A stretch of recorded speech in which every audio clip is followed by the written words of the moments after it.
Hey everyone, this is Aaron from Team Sketchy.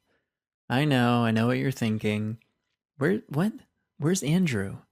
Where's my narrator? The one with the sweet, sweet voice that's like white chocolate to my ears.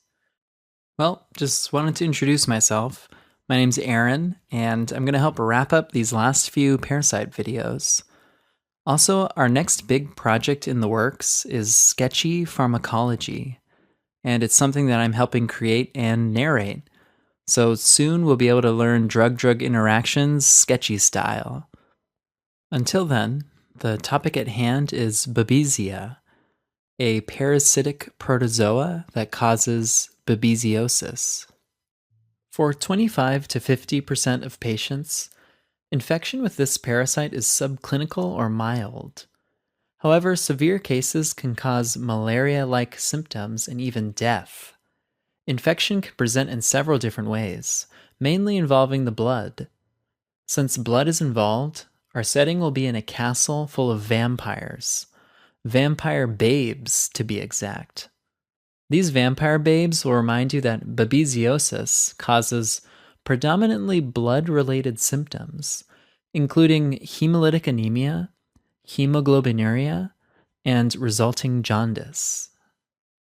So Babesia is carried by the Ixodes tick and is spread to humans and farm animals through the saliva of a tick. The longer the tick is attached to its prey, the higher the likelihood of transmission of Babesia. Note that the Ixodes tick, also called a deer tick, is the vector for other infamous parasites like Borrelia burgdorferi, which causes Lyme disease. This means that co-infection is common. Like Borrelia, Babesia is most common in the Americas, particularly in the Northeast. For reasons unknown, in these areas, Borrelia burgdorferi is much more commonly transmitted than Babesia. Another interesting fact, approximately 25% of people in Rhode Island are seropositive for Babesia. Anyway, I digress. Let's look up at that castle wall. We will draw in a coat of arms, a shield with an engraving of a tick, which is our recurring symbol indicating that this is a tick-borne illness.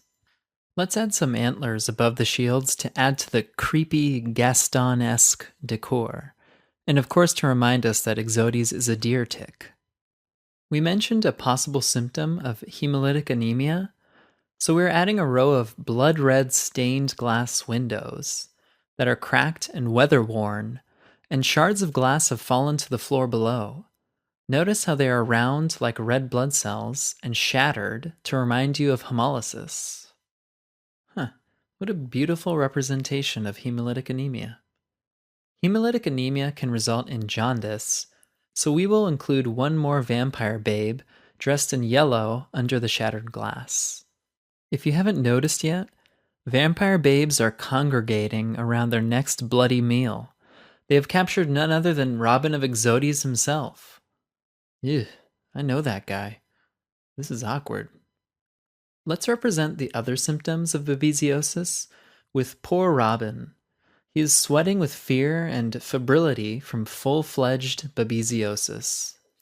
I remember when I first had full-fledged babesiosis. I was young and in love and just about to get stabbed in the spleen unknowingly.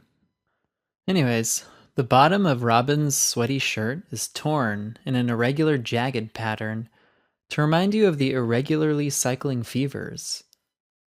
It's time to introduce the leader of the vampire babes, the vampire queen holding up a sickle, ready to draw first blood. What does the sickle represent? Sickle cell, of course.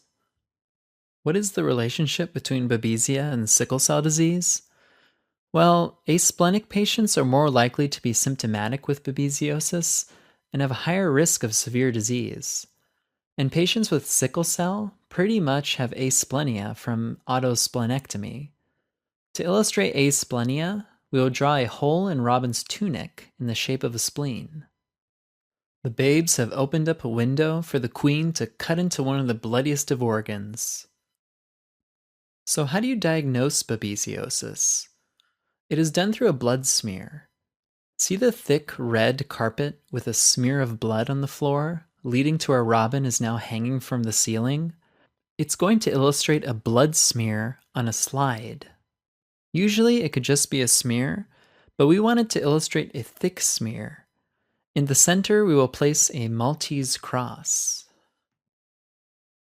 The Maltese cross represents the appearance of an infected red blood cell.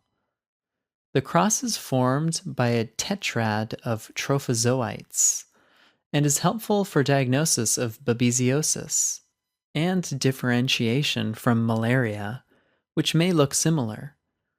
It looks a little off-center, right?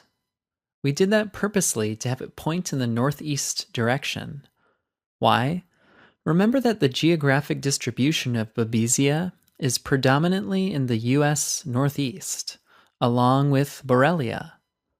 To talk about treatment, let's go back to our queen.